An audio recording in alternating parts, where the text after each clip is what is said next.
बिस्मिल्लाहिर्रहमानिर्रहीम, अस्सलाम वालेकुम। प्रोग्राम मुकाबले के साथ मैं हूं सरवत वलीम। रऊफ क्लासरा, आमिर मतीन सब हमारे साथ मौजूद हैं। सुप्रीम कोर्ट का सिंध में करप्ट और नालायक ब्यूरोक्रेट्स के खिलाफ क्रैकडाउन। सुप्रीम कोर्ट में 2 रोज में 2 मुख्तलिफ केसेस ने सिंध में करप्शन, लूटमार और मेरिट के कत्लेआम को बेनकाब कर दिया। Karachi water and sewerage board के MD मिसबाहुद्दीन, सेक्रेटरी आपाशी, सेक्रेटरी कानून और सूबाई मुहतसिब पीर अली शाह को उनके ओहदों से हटा दिया गया। ऐसे 2-3 लोगों को बंद कर देंगे तो सब सीधे हो जाएंगे। जस्टिस काजी फाइज ईसा के इंतहाई सख्त रिमार्क्स। इसके साथ साथ ये भी आपको बताएंगे कि माजी में भारत में तहकीकाती इदारों ने गफलत दिखाई तो वहां की सुप्रीम कोर्ट ने मामलात को अपने हाथ में ले लिया।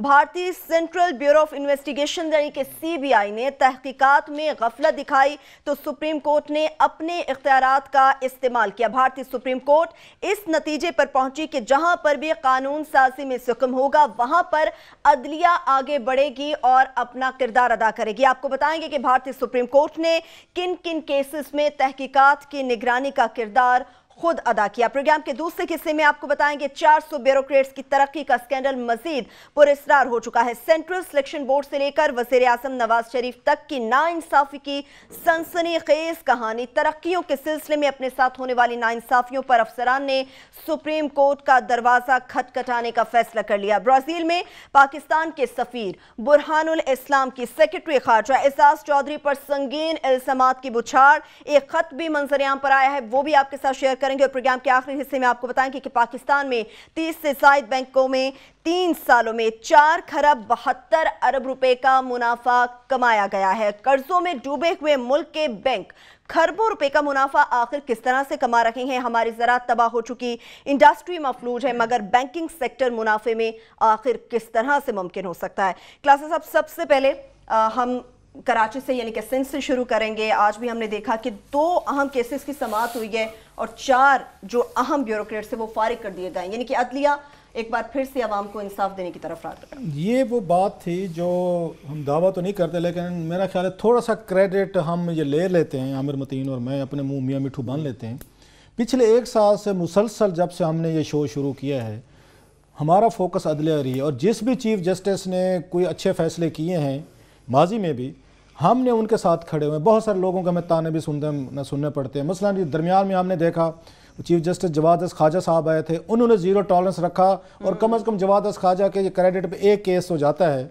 ये और चीज़ है, वो हमारे खिलाफ भी एक दफ़ा उन्होंने बगैर सोचे समझे कोई प्रोसीडिंग शुरू करा दी थी। खैर बादशाह सलामत थे, जो उनका दिल चाहता वो करते।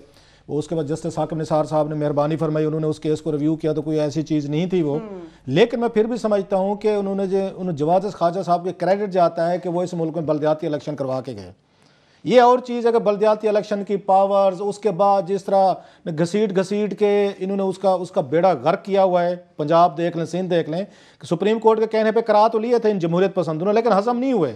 आज मुझे कोई बता रहा था कि इस्लामाबाद जो गंदगी से भरा हुआ है, जहाँ पे हालात अपने ख़राब हैं, उसका मेयर कुवैत गया हुआ था जी।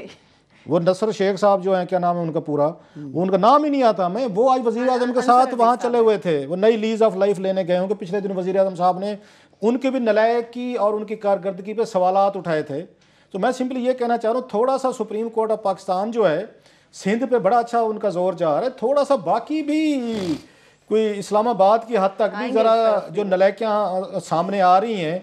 और वो शेख साहब जो हैं यहाँ के, वो इसमें यहाँ के मेयर जो हैं अंसर साहब, पता नहीं अंदाज़ा करें इससे कोई बड़ी बदकिस्मती होगी कि हमें नाम ही नहीं पता इस्लामाबाद के मेयर का। वो कुवैत पहुंचे हुए थे वज़ीर आज़म साहब के साथ भी। जाना है कोई आपने मैन पावर का वज़ीर लेके जाएँ, कोई सेक्रेटरी मैन पावर लेके जाएँ। कुवैत ने आप पे बैन किए हुए थे, वीज़े नहीं दे रहे थे, वर्कर्स नहीं थे, तो कोई वो लेके जाएँ। वो अपने साथ शेख अंसर को लेके गए। ये गवर्नेंस के मैं आपको इश्यूज़ बता रहा हूँ कि सियासतदानों ने ज़िद लगा ली है उन्होंने 2 इंस्टीट्यूशन के साथ, एक अवाम के इंस्टीट्यूशन के साथ कि कुछ भी कर लें जनाब, हमने तो अपनी लकीर के फ़कीर चलना है। दूसरा उन्होंने अदालतों के साथ लगा लिए, टक्कर लगा लिए कि आप कुछ भी कहते रहें, बंदे तो हमने ढूंढ के नलायकी लगाने, हमने तो 70-80 साल का हमने गवर्नर लगाना है, उससे हलफ लेके सीधा हमने उसको वहाँ पे ICU लेके जाना, लेकिन हमने लगाना है।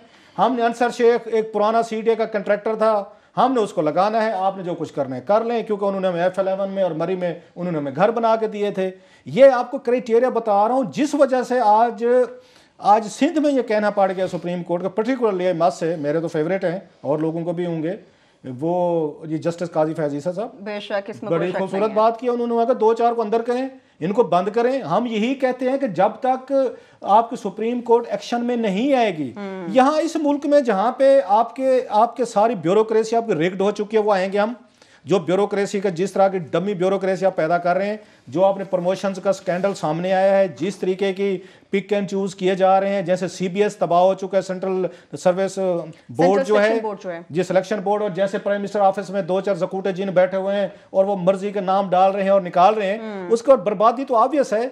ये स्पेस क्रिएट की है सियासतदानों ने, इनका काम था कि ये अच्छे लोग लेके आते। कभी आपको याद होगा मियां नवाज शरीफ साहब जब पहले आए थे, उन्होंने कहा जनाब एक हम कमीशन बनाएंगे, उसके तहत अपॉइंटमेंट्स होंगी, उस कमीशन का सरबराह इन्होंने लगाए थे अब्दुर्रऊफ चौधरी साहब, जो टैक्स अम्बुड्समैन है, मेरा ख्याल अभी भी हैं, अच्छे बंदे हैं, नेक आदमी हैं, again good officer Abdur Rauf Chaudhary जो है, बड़ी अच्छी रेपुटेशन एंजॉय करते थे।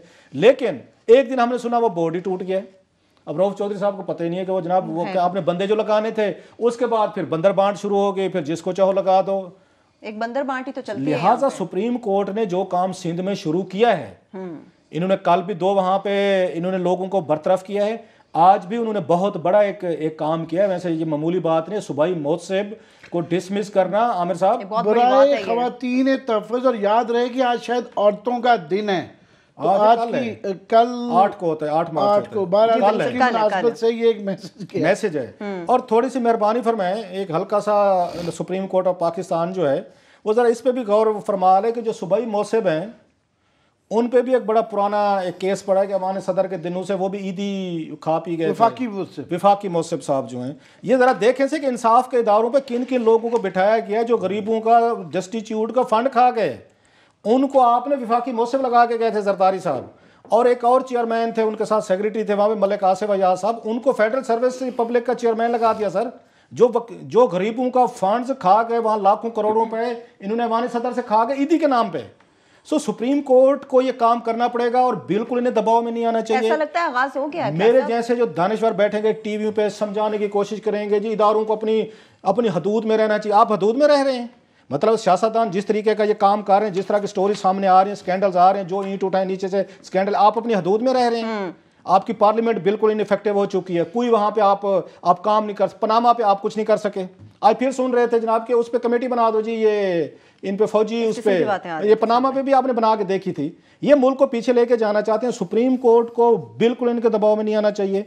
वो कॉन्स्टिट्यूशनली तौर पर एम्पावर्ड हैं कि वो अगर वहाँ का जज, अमेरिका का जज, वो उनके मोस्ट प्रेसिडेंट, उनके पावरफुल प्रेसिडेंट के, उनके ट्रंप के जो अहकामात को वो सेट असाइड कर सकता है। और बिल्कुल ठीक कहा था चीफ जस्टिस निसार साहब ने, साकिब निसार ने, कि हमें लामहदूद पावर्स हैं। ये कोई इदारा किसी को इजाज़त नहीं दे सकता कि मेरी डोमेन नहीं, आप लूट लें, आप अरबों रुपए 10 अरब डॉलर की यहाँ से आप मनी लॉन्ड्रिंग कर लें, हमें पूछा ना जाए, कोई मनी लॉन्ड्रिंग का रिकॉर्ड गायब कर दे, कोई यहाँ पे 1 करोड़ रुपया लेके कालिया खनानी वाला मुकदमा सेटल कर दे, हमसे ना पूछें क्योंकि आपकी हदूद नहीं है। सुप्रीम कोर्ट ऑफ पाकिस्तान को पूरी हदूद है, पूरी कॉन्स्टिट्यूशनल तौर पर पावर है। आई एम ग्लैड कि इन्होंने वो एक्शन लेने शुरू किए हैं करप्ट ब्यूरोक्रेसी के खिलाफ, जो उन सियासतदानों के साथ मिल के इसमें इनइफेक्टिव और जिन्होंने यहाँ के पूरी गवर्नेंस के सिस्टम को तबाह कर दिया। आगे चलता रहेगा। और क्लास जिस तरह से आपने बात की आमिर साहब, अगर इदारे काम नहीं करेंगे तो यकीनी तौर पर अदलिया सामने आएगी। काजी ईसा साहब ने जो आज सख्त किस्म के रिमासी और बहुत बड़ा फैसला सूबाई मोहतसिब को हटाने का, आजकल जो है सारी अच्छी खबरें जो आ रही है ना वो अदलिया से आ रही हैं, इंशाल्लाह आती रहेंगी।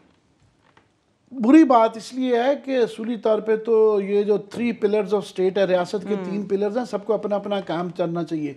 मगर बदकिस्मती से जो हमारी मुकन्ना है, कानून साज अदारा, लेजिस्लेचर, जो पार्लियामेंट है, वो बहुत कंप्रोमाइज्ड हो गई हुई है।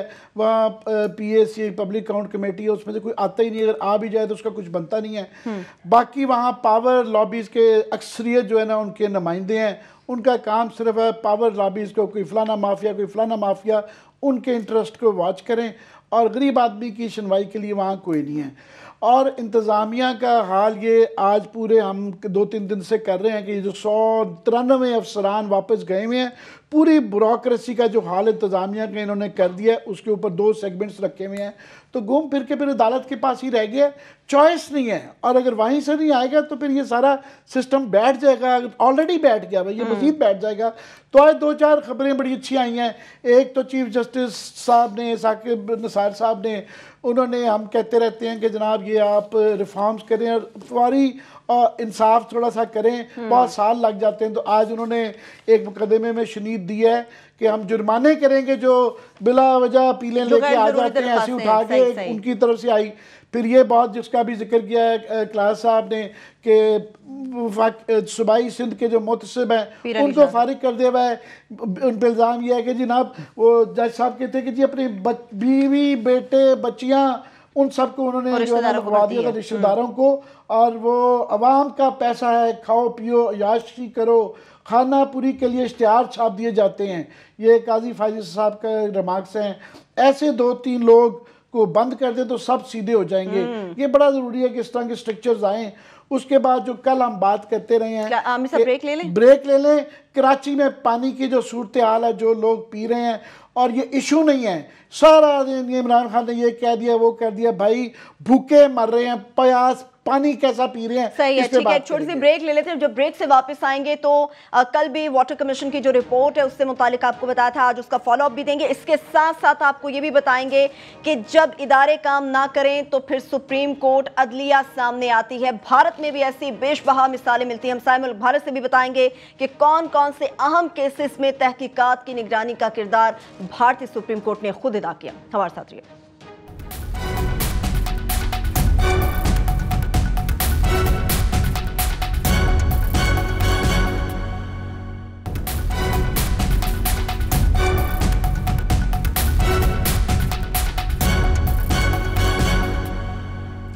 ब्रेक के बाद एक बार फिर से प्रोग्राम में हम आपको खुशामदीद कहेंगे। ब्रेक पर जाने से पहले आपने साफ पानी की फराहमी की बात की थी आमिर साहब। हुकूमत 6 सितंबर 2016 को सेनेट को बताती है कि 82% पाकिस्तानी आलूदा पानी पीते हैं।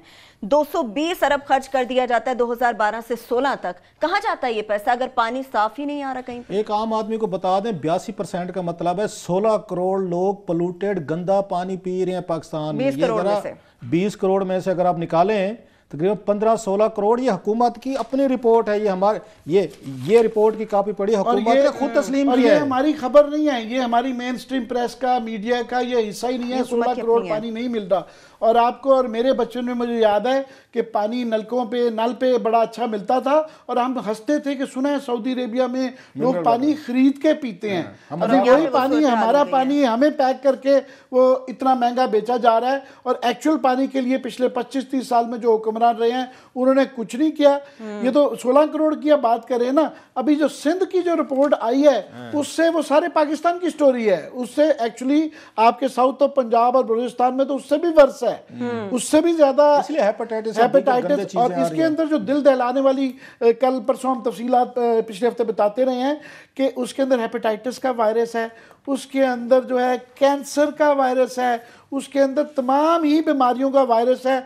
और कराची में तो सारे आधे से ज़्यादा लोग, और ये ना लोग समझें कि जो पीने का पानी मिनरल वाटर पी रहे हैं, ये जो आपके घरों में टैंकर्स के ज़रिए भी पानी आ रहा है जिससे आप नहा रहे हैं या जिससे आप बर्तन धो रहे हैं, उससे भी ये वायरस ट्रांसफ़र होता है। सिर्फ लोग समझ रहे हैं कि मिनरल वाटर पी के अमीर लोग तो बचे हुए हैं, ऐसा नहीं है। उसमें अदालत की सिर्फ मैं पढ़ दूँ जो जस्टिस हानी साहब के रिमार्क्स है कि शर्म की बात है कि न्यूक्लियर पावर हैं और आलूदा पानी साफ करने का हल नहीं निकाल सकती। ये क्या अच्छी बात नहीं। वैसे हानी साहब को मैं आपकी बात काट रहा हूँ, मुस्लिम हानी साहब को, और हमारे यहाँ प्रेसिडेंट हैं, जैसे आपने बताया कि कितने अच्छे जज हैं, ऐसे आपके अच्छे जजेस को इतने जल्दी घर नहीं बिठा जाना चाहिए। अमेरिका में तो ये शायद कानून है, आपको पता होगा कि जजेस रिटायर नहीं होते वहाँ पे अच्छे जजेस को। आपको याद होगा चीफ जस्टिस इफ्तिखार चौधरी साहब ने जस्टिस रमदे को एक्सटेंशन दिलवाई थी। यहाँ लोग ऐसे जजेस को आपको ग्रेटर पब्लिक और मुल्क के इंटरेस्ट में आपको इनको मुस्लिम हानी साहब को ऐसे जजेस को एक्सटेंशन देनी चाहिए जो एक स्टांस रखते हैं। जैसे आमिर ने कहा, इस दफा सबसे अच्छे जजेस जो हैं आपको सुप्रीम कोर्ट ऑफ पाकिस्तान में इकट्ठे हुए। अभी ये पनामा का केस का आने वाला है, तो हम तवक्को रखें कि कमर जमान चौधरी साहब के साथ भी यही सलूक होगा जो सुप्रीम कोर्ट ने वहां पे सिंध में अभी अफसरान के साथ किया। ये तो उनसे बड़ी लड़ाई की दास्तान है। अदालत के मुंह में अल्फाज नहीं डालेंगे, और अदालत का अपना था जब उनसे पूछा कि देयर विल बी कॉन्सिक्वेंसेस, हम तो इंतजार कर रहे हैं वो कॉन्सिक्वेंसेस क्या हैं। ये अदालत के अपने अल्फाज ही हैं, हमारे नहीं है। तो आज के उसमें कराची लोगों को बताने के लिए कि सूरत हाल कितनी गंभीर है, कराची और लाड़काना में 80% पानी आलूदा है, शिकारपुर में 88%, सखर में 82%, हैदराबाद में 85% पानी पीने के काबिल नहीं है। और ये सारा मंछर झील जो कि एशिया की एक ज़माने में बहुत सबसे बड़ी झील मानी जाती थी, अब श्रिंक कर गई है, उसका सारा ही पानी आलूदा है। ये उसकी रिपोर्ट डाला जा रहा है और वहाँ पे अदालत ने जो फाइंडिंग्स थी, 700 के करीब प्लांट लगाए गए पानी को साफ करने के लिए, दुरुस्त करने के लिए, और वो उनमें से सैकड़ों, आधे से ज़्यादा शायद अक्सर जो है काम नहीं कर रहे या लगाए नहीं गए। पैसे पहले दे दिए गए, अरबों रुपए की अदायगी हो चुकी है और कोई पुरसाने हाल नहीं है। ये कहा सर, इससे ज्यादा तो आप इस पे थोड़ी सी रोशनी डालें। मैं तो सुन के परेशान हो गया। एक तो दाद देनी पड़ती है, जो रिपोर्ट कल पेश की गई है ना, जो जस्टिस साहब को, मैं कुल्हाड़ो साहब, उनका पूरा कल्होड़ो साहब, उनको दाद देनी पड़ेगी। आई मस्ट अप्रिशिएट जस्टिस साहब को। रिपोर्ट बड़ी खूबसूरत लिखी और बड़े कम वक्त में, उनको दिसंबर में डिप्यूट किया गया था, वो बैठे नहीं रहे। जो खुशी की बात है कि हमारी जुडिशरी डिलीवर कर रही है। हायर आप जुडिशरी के जजेस जो हैं बड़ी तेजी से काम कर रहे हैं, जो कि मैं ये इनकी देख रहा हूं, मैं उनकी जस्टिस साहब ने बिल्कुल विद इन 2 मंथ्स बड़ी जबरदस्त उन्होंने रिपोर्ट एक डिस्ट्रिक्ट की पेश कर दी है। ये 85%, ये कुछ छोटा नंबर नहीं है। 82% की यकीन का लाड़काना का, जहां पे भुट्टो साहब की मतलब उसी के नाम पे ये वोट लेते रहे, उन्हीं के नाम पे ये सब कुछ करते रहे, उसके बाद भी इनका ये हालत देख लें। इससे पहले मुझे एक रिपोर्ट याद आ रही है, सलमान फरूकी साहब जब आप विफाकी मौसम लगे थे तो वहाँ पे थर में बच्चों की डेथ्स होना शुरू हो गई थी। आपको याद होगा, वहाँ उस चिकन पॉक्स आना शुरू हो गया, या सिंध में भी हुआ और हमारे यहाँ ये पंजाब में हुआ। उस पर बड़ी ज़बरदस्त एक रिपोर्ट इन्होंने भी एक कंपाइल करवाई थी, जिसको अगेन, और वो वहाँ भी पेश हुई थी, ये कैबिनेट तक गई थी और किसी कैबिनेट मेंबर ने उसको नहीं पढ़ा होगा। सो मैं कि जो यहाँ पे हमें चीज़ नज़र आ रही है, हमें जुडिशरी से तवक्कुआत थी, एंड आई एम ग्लैड कि जुडिशरी उस पर डिलीवर कर रही है। और मैं कहता हूँ इसलिए जुडिशरी को नहीं होना चाहिए ये मेरे जैसे दानिशवर आप इन पे हमलावर होंगे दाएं बाएं से। देख लीजिएगा टीवी शोज में कोई दानिशवर आएगा, नहीं जी इदारों के अपनी हुकूक। आज by the way judicial letter Mansoor Ali Shah साहब की मैं तकरीर सुन रहा था, जो लाहौर के चीफ जस्टिस हैं, उन्होंने आज वकीलों से दरखास्त की है कि खुदा के लिए आप बजाय हमारी कोर्ट में आके बेइज्जती करने, हमारे साथ मिलके बैठ के रूल्स ऑफ द गेम तय कर लें कि जनाब किस वक्त जो है ना वो हड़ताल की जा सकती है, निज़ाम को आगे चलने दें। तो वकीलों हम पहले भी कहते हैं, ये जो हमारे सारे तो नहीं है, 2-4 अच्छे लोग भी होते हैं हर प्रोफेशन में, बुरे भी हमारे जैसे होते होंगे हर प्रोफेशन में, ये नहीं चलने दे रहे। मतलब कहीं वाकया हो जाता है कराची में, किसी और जगह पे वो हड़ताल वहां पे हो जाती है, आपके लाहौर में हो जाती है, क्वेटा में हो, कोई उसमें चलो अगर जुडिशरी रिलेटेड होता है वो तो चलो आपको आ जाते हैं कि बड़ा एक दुख हुआ, फेयर इनफ। कोई मसला हो जाए, कहीं पे छोटी सी दहशतगर्दी हो जाए, सबसे पहले काम वकील क्या करेंगे, उनके एसोसिएशन आज छुट्टी। ये मुझे याद है, हम प्राइमरी स्कूल में पढ़ते थे, बच्चे बड़े खुश होते थे जिस दिन उस्ताद ना आता था या जिस दिन कोई छुट्टी हो जाती थी, स्कूल जाके पता चला छुट्टी है। ये मतलब थोड़ा सा ग्रो अप करें, आप इंसाफ देने में मदद करें, इंसाफ को ब्लॉक ना करें। जो मैं हवाला देना चाहता हूँ सुप्रीम कोर्ट ऑफ इंडिया का, सही बेशक हम उस पर बात करें। जो हमारी जुडिशरी जो है, इन्होंने एक्टिविज्म अब किया है। सुप्रीम कोर्ट ऑफ इंडिया जो है इससे पहले करती रहती है।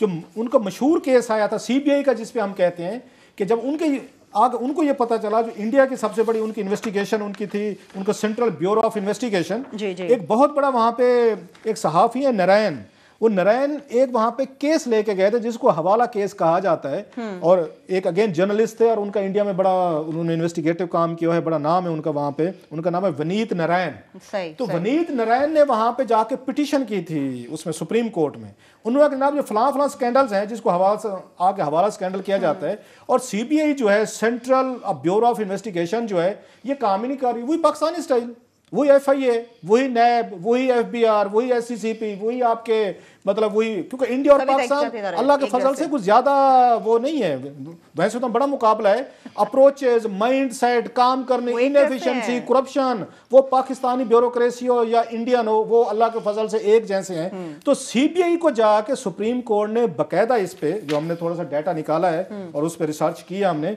कि उस पे सुप्रीम कोर्ट ने उस पे एक्शन लिए। क्लास ब्रेक ले, उन्होंने CBI को उन्होंने आके ना दोबारा बनाया, कमेटी बनाई, गाइडलाइंस दी कि नया अगर आपने CBI के सरबराह लगाना है कैसे लगेगा और ईमानदार अफसर कैसे होंगे, क्या करेंगे। उसके बाद उन्होंने CBI के जरिए सारी इन्वेस्टिगेशन कराई थी। जो हम पिटते रहते हैं कि सुप्रीम कोर्ट ऑफ पाकिस्तान को यह करना चाहिए, और दुनिया भर में कोर्ट की जजमेंट्स प्रेसिडेंट पे चलती होती हैं। अगर इंडियन सुप्रीम कोर्ट ये काम कर सकती है कि वो आगे से आपको गाइडलाइन दे सकती है, इन्वेस्टिगेशन जो एजेंसीज हैं उनका कंट्रोल ले सकती है, तो पाकिस्तानी भी सुप्रीम कोर्ट को करना चाहिए और ये कर सकती है। और आई एम ग्लैड कि ये कर रही है। ये शुरू हो चुका है काम के अदलिया डिलीवर कर रही है। एक छोटी सी ब्रेक लेंगे, ब्रेक से वापस आएंगे, इस पर तो तफसीलन बात होगी। इसके साथ साथ उन 400 ब्यूरोक्रेट्स के ऊपर भी बात होगी जिससे मुतालिक पहले भी हम अपने प्रोग्राम में बात कर चुके हैं कि 94 अफसरान की तरक्कियां नहीं की जा सकी। वज़ीर आज़म नवाज शरीफ तक की ये नाइंसाफी की सनसनीखेज कहानी भी तफसीलन आपके साथ शेयर करेंगे। हमारे साथ रहिए।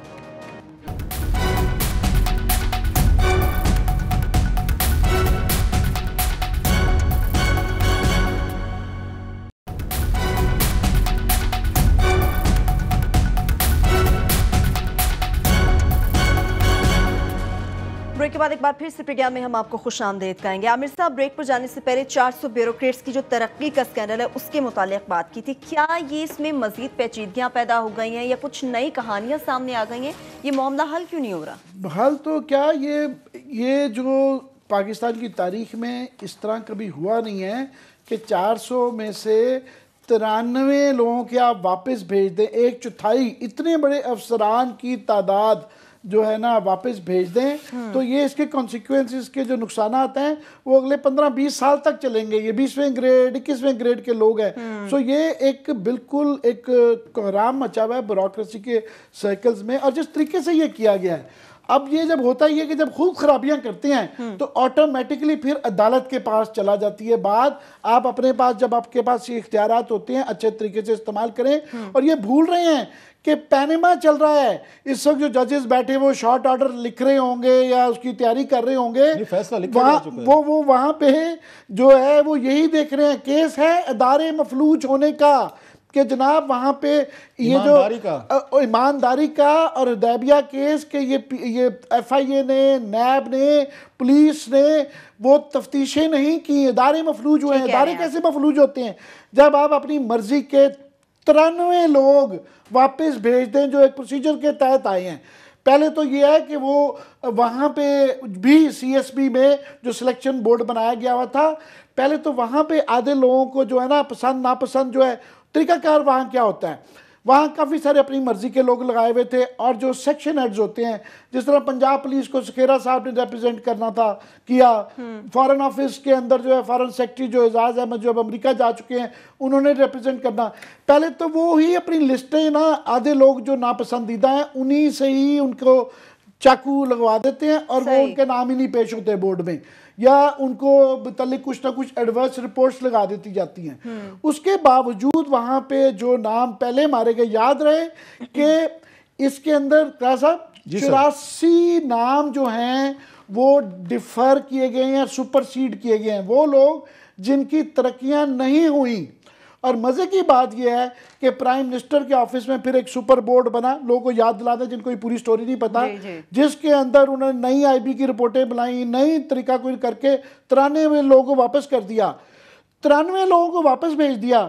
मगर जो 94 लोग जिनकी प्रमोशन नहीं हुई, जिनका करियर तबाह कर दिया, ख़त्म कर दिया, उनमें से एक भी ऐसा केस नहीं था जिसमें प्राइम मिनिस्टर ने कहा हो कि जनाब ये जो है ना इसकी आपने जो तरक्की रोकी है ये भी गलत हो सकती है। ऐसे ही प्रोबेबिलिटी का असूल है कि इम्कान है कि बोर्ड ने 84 केसों में से एक की गलती की हो सकती है, 2 की हो सकती है।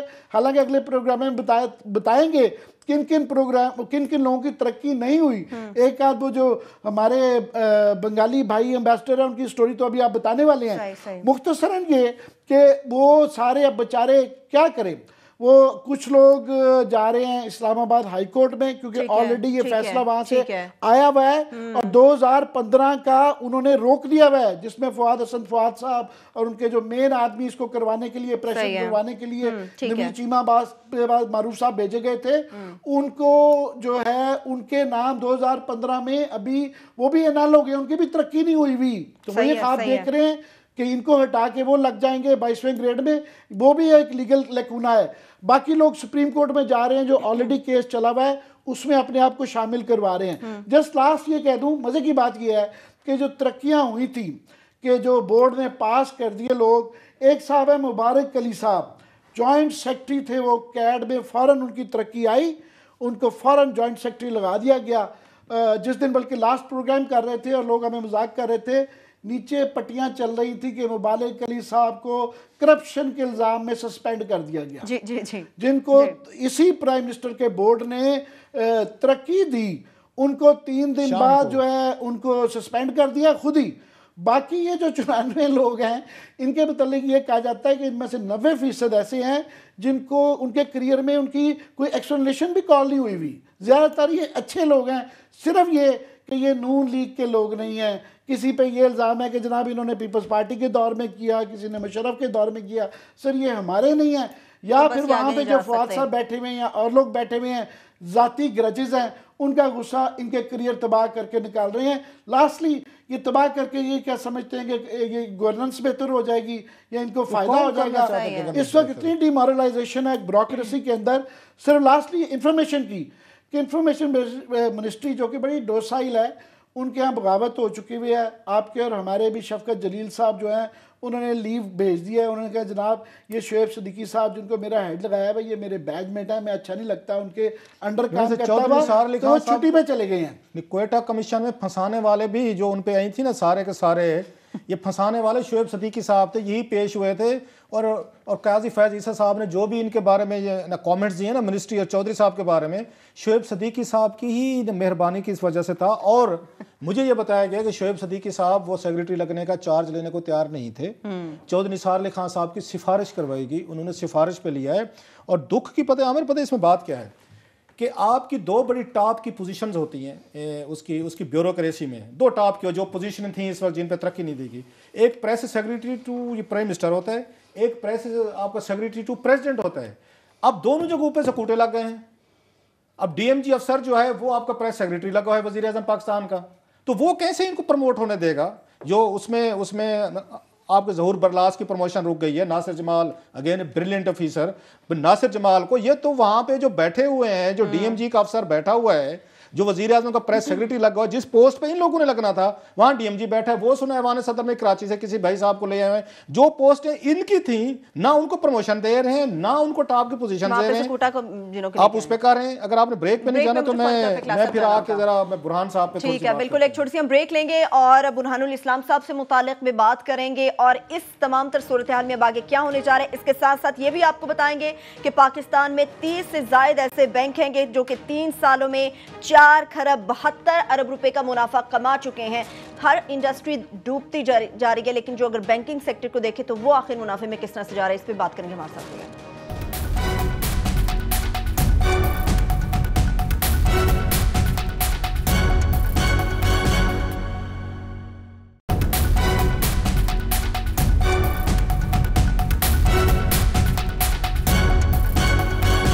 ब्रेक के बाद एक बार फिर से प्रोग्राम में हम आपको खुश आमदेद कहेंगे। ब्रेक पर जाने से पहले बुरहानुल इस्लाम साहब से मुतालिक बात की थी। क्लास साहब इन्होंने सरताज अजीज साहब के नाम में खत लिखा है, क्या है उस खत में और आगे मजीद क्या होने जा रहा है? मैं आपको खत की कहानी तो सुनाता हूँ, बड़ी मजे की बात बताऊँ, FBR का बता दूँ। बड़ा हमें इतना सारा फीडबैक आ रहा है, मुझे नहीं तवक्को थी कि लोगों के साथ इतनी बड़ी नाइंसाफियाँ होती है। एक तो थोड़ी सी कमीनी खुशी भी हो रही है। आमिर साहब जब बता रहे थे ना कि हमारे ब्यूरोक्रेट जो हैं वो बड़े तंग हैं, स्माइल थी आपके चेहरे पे जो मैं शैतानी मुस्कुराहट थी, वो शैतानी मुस्कुराहट थी। इसको कहते हैं सैडिस्टिक प्लेयर कहते हैं सर, कि मुझे एक तरह की कमीनी खुशी हो रही थी कि यही ब्यूरोक्रेट जो है अवाम को जलील करके रखा हुआ है इन्होंने। जिसका हम रोना रोते रहते हैं।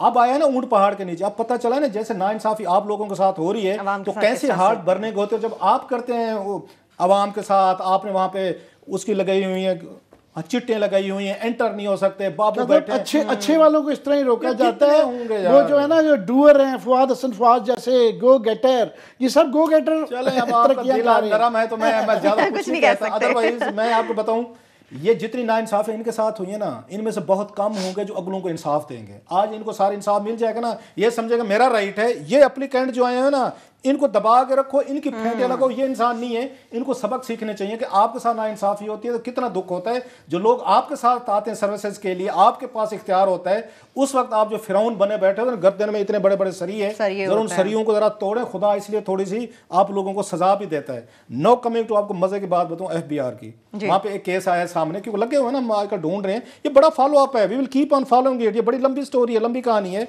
FBR में बड़ा CB, ये जो आप सिलेक्शन सेंटर बोर्ड ने एक अजीब काम किया आमिर। एक साहब थे वहां पे, उनके जो नंबर थे टोटल, आपको 70 नंबर हो तो आपकी प्रमोशन होती है 70, उसमें मुख्तलिफ हैं, आपकी ACR है, ट्रेनिंग है, बोर्ड के 15 नंबर है। बदमाशी देखें बोर्ड क्या कर रहा है, ये बड़े ईमानदार और अच्छे बनने की कोशिश फरमा रहे हैं बोर्ड वाले, सिलेक्शन बोर्ड। एक साहब के 59 नंबर थे, उनको 11 नंबर दे के तरक्की दे दी। 15 में से 59 से उनको 15 में से 11 नंबर 11 दे दिए। एक और साहब थे, हाँ, उनके 67 थे, उनको 1 नंबर भी नहीं दिया, उनको 3 नंबर चाहिए थे। ये काम कर रहा है आपका सिलेक्शन सेंटर बोर्ड जो है कि एक को 11 नंबर दे दिए, एक को 3 चाहिए थे, प्रमोशन नहीं दिया आपने। ये जुल्म ज्यादती। अब मैं थोड़ा सा जल्दी से देता हूँ बुरहान साहब की, जी जी, जो हमने पहले भी स्टोरी उनकी ब्रेक दी थी कि बुरहान इस्लाम साहब जो हैं वो उन्होंने सुप्रीम कोर्ट, वो 2 स्टोरीज हैं जो कि 84 लोग जिनको सुपरसीड कर दिया या डिफर कर दिया, ये उनमें से हैं जिनकी प्रमोशन नहीं हुई, उनकी भी स्टोरी है। अब बुरहान इस्लाम साहब ने, जो बंगाली ओरिजिन के हैं, जिन्होंने जो प्रेफर किया था कि पाकिस्तान रहेंगे और वहां पे नहीं जाएंगे, उन्होंने सबसे पहले अफसर ये हैं जो सुप्रीम कोर्ट ऑफ पाकिस्तान जाने का फैसला किया, वकील भी कर लिया। उन्होंने कहा I will fight against this injustice. ये नहीं हो सकता कि चंद जकूटे जिन वहां बैठ जाए, फॉरेन ऑफिस में बैठ जाएं, चंद जकूटे आपके सेंट्रल सिलेक्शन बोर्ड में बिठा दिए जाएं और ये जकूटे मिलकर फैसला करें जनाब कि आप नहीं हो सकते, आप हो सकते हैं, आप नहीं हो सकते, आप, और नंबरिंग इस तरह कर रहे हूं। एक इन्होंने लेटर लिखा था, आई मस्ट से कि जो ईमानदार आदमी होते हैं ना, जिनकी हार्ट बर्निंग होती है, उसका पता चलता है। ये लेटर है मेरे पास, एक कॉपी निकलवाई, फॉरेन ऑफिस में कोई मोल मिल गया मेरे साहब, अल्लाह भला करे उसका। एक तो ये पता चला है कि एजाज चौधरी साहब ने जो केबल भेजी थी इन्होंने, बुरहान साहब ने, वजीर आजम का नाम जो पिछली दफा हमने पढ़ी थी कि कैसे मेरे साथ ज्यादती हुई है, वो एजाज चौधरी साहब के बारे में पता चला, उन्होंने वजीर आजम तक फॉरवर्ड ही नहीं की। और वजीर आजम पाकिस्तान को अभी तक नहीं पता, जो हमेशा बात करते हैं, शायद हम बेनिफिट ऑफ द डाउट देते हैं कि नवाज शरीफ साहब को पता चल जाता, कम अज कम इस बंगाली अफसर की हद तक तो कोई उनके साथ कोई इंसाफ करते, अगले महीने रिटायर हो रहे हैं, उनको 20वें से उन्होंने उनको 21वें में नहीं किया, उनको तकरीबन अरसा हो गया है, कुछ 3 साल होने वाले हैं। आप जो लेटर लिखे इसमें उन्होंने एजाज चौधरी पे एक बहुत बड़ी लंबी तवील एक चार्जशीट पढ़ी है और दुख होता है। वो कहते हैं कि हम वहां पे न्यूयॉर्क में इकट्ठे काउंसलर थे, मेरे फ्लैट पे, मेरे घर पे पार्टियां होती थी, 24 घंटे इकट्ठे रहते थे, दोस्तियां थी, तल्लुक थी। ये एजाज चौधरी के बारे में ये कह रहे हैं लेटर, ये मैं नहीं कह रहा, ये उसमें बुरहान साहब कह रहे हैं, कहते जाति देखे मुझे भाई कहते थे, दोस्त कहते थे, और जब ये सिलेक्शन बोर्ड की मीटिंग हो रही थी, सबसे ज्यादा अपोज करने वाले, मेरे खिलाफ आके प्ली करने वाले, खिलाफ प्ली करने एजाज चौधरी थे। ये दोस्त बता रहा हूँ, नाम ही पुटअप नहीं किया उसने, नाम ही नहीं पुटअप किया। और वो कहते हैं कि मुझे ये कहते रहे पार्टनर, ये लिखा हुआ है पार्टनर, डोंट वरी, मैं हूं ना, वही फिल्म जो आई थी ना शाहरुख खान को, मैं हूं ना। इतनी मुनाफकत, इतनी मतलब हार्ट बर्निंग, बैक स्टैबिंग, मेरा ख्याल है ब्यूरोक्रेसी में ये लेटर आमिर एक क्लासिक है। इसमें एक नहीं 20 चीजों हैं जो एजाज चौधरी पे, जिनको अमेरिका में एम्बेसडर लगा है, वही पफवास स्कैंडल वाले, वो ये फैसल मुश्ताक साहब के स्कैंडल के मेन किरदार जो थे, उन पे एक नई चार्जशीट है ये, जिनको डिसमिस होना चाहिए था इस लेटर के बाद। ये सरताज अजीज का नाम था, वो जनाब रिवार्ड किए गए हैं, और एक उन अफसरान को आपने यहाँ पे पनिश किया है। उनको ये कहा गया कि आपके खिलाफ एडवर्स रिपोर्ट थी, बाद में उनको पता चला कि कोई रिपोर्ट नहीं थी, इन्होंने नाम ही पुटअप नहीं किया, ये भी झूठ बोला कि मैंने तुम्हारे लिए बड़ा फाइट किया। जी पार्टनर, बड़ी मजे की चीज है, जो है हम दोस्त कहते हैं ना, पार्टनर हमने बड़ा फाइट किया आपके लिए, उस पे सारा हम इनको फॉलो करते रहेंगे। एक तो मुझे खुशी होती है, दुख भी होता है, 2-4 ऐसे बेचारे ईमानदार अफसर रगड़े जाते हैं। वैसे मुझे कमीन की खुशी भी हो रही है कि हमारे जकूटा मेरे भाई जो है ना, ऊंट पहाड़ नीचे आए हैं। अब इन्हें पता चला है कि जुल्म इंसाफ क्या होता है। बिल्कुल, उन इस बातों तरीके से जो गुंडाजिन बनते हैं, ये अच्छे लोगों को इस तरह ही नीचे से निकाल देते हैं, वो ऊपर आ ही नहीं पाते। सही है, ठीक है। अब आमिर साहब थोड़ी सी बैंकों के हवाले से बात करते हैं। आप हर वक्त कहते हैं मईशत डूब गई, रिपोर्ट्स आती मईशत डूब गई, कर्जे मुल्क पे इतने चढ़ गए, तो बैंक कहाँ से मुनाफा कमा रहे हैं? हम तो यही कह रहे थे कि इस मुल्क में जो है ना लॉबीज है, यहाँ पे सीमेंट की लॉबी है, फलाने की लॉबी है, एक बैंकों की लॉबी है, बैंकों की बहुत बड़ी लॉबी है। पिछले 3-4 साल में सबसे ज्यादा मुनाफा बख्श जो काम था वो बैंकों का था। हम भूल जाते हैं उस जमाने के कि बैंक किस तरह दिए गए, किसको क्या किया गया। वो अभी तक सुप्रीम कोर्ट साहब जो है ना वो इन केसेस पे वो भी बैठे हुए हैं, या उनके भी जो है ना पर जल जाते हैं। मगर मुनाफे का तरीकाकार ये था कि ये गवर्नमेंट हमारा ये रोना था कि ये प्राइवेट लोगों के लिए पैसा छोड़ते ही नहीं है। आसान काम है कि वो सारा कर्जा जो है ना गवर्नमेंट ले लेती है बैंकों से, और उसके अंदर ब्यूरोक्रेट्स भी पैसे बना रहे हैं, और बैंक्स तो बेताशाही पैसा बना रहे हैं, एक लीगली और एक इलीगली भी, कि सुप्रीम को स्टेट बैंक भी इसको चेक नहीं कर रहा था। और उसमें आम आदमी इकोनॉमी इसलिए नहीं चल रही है कि वो प्राइवेट, उसके लिए इंटरेस्ट रेट कम होने के बावजूद बैंक्स ने काम छोड़ दिया है। हुकूमत को सारा कर्जा हुकूमत को अपना दे देते हैं, और उसके बाद से बैंक्स प्रॉफिट्स में चले जाते हैं, और वो जो बाबूस देते हैं वो भी कट लेते हैं अपना। और अब वो कर्जे की डिटेल जो है ना आज प्रोवाइड की गई है कि पाकिस्तान में 30 से ज़ायद बैंकों ने 3 सालों में 4 खरब 72 अरब रुपए का मुनाफा हासिल किया है। ये क्लास साहब मेरी मैथमेटिक्स खराब है, ये $5 बिलियन शायद बन जाता है ना, तकरीबन $5 बिलियन तो ये ले गए हैं। बाकी मुल्क सारे इकोनॉमी नीचे चले जाए, इन्वेस्टमेंट नीचे चले जाए, जो है रेमिटेंसेस नीचे जा रही हैं, ज़राअत नीचे जा रही है, रेवेन्यू नीचे जा रहे हैं, बैंक ऊपर जा रहे हैं। कि वन लाइनर कहूंगा आम आदमी के लिए कि बैंकों की सबसे बड़ी गाहक जो है ना हुकूमत पाकिस्तान खुद है। शॉर्ट टर्म लोन लेती है, महंगे लोन लेती है, 3-3 महीने 6-6 महीने बारियों करती है, उसके बाद 3 महीने बाद उनको वापस करके एक और बड़ा कर्जा ले। ये काम यही चल रहा है। हुकूमत पाकिस्तान और हुकूमत के वजीर जो हैं वो बैंकों से सबसे बड़े कर्जे हुकूमत खुद ले रही है। बिल्कुल ठीक है। और उसके बदले में भारी तादाद में सूद उनको वापस कर रही है। वही मार्कअप जो है ये आपके वही प्रॉफिट है। वजह है जिसकी वजह से कहा जा सकता है कि बैंक तरक्की करे, बाकी इंडस्ट्री तबाह हो गई है, सब मफलूज हो गया, लेकिन बैंकिंग सेक्टर मुनाफा कमा रहा है। इसके साथ ही प्रोग्राम अपने इख्तिताम को पहुंचता। अपना बहुत सा ख्याल रखिए। खुदा हाफिज।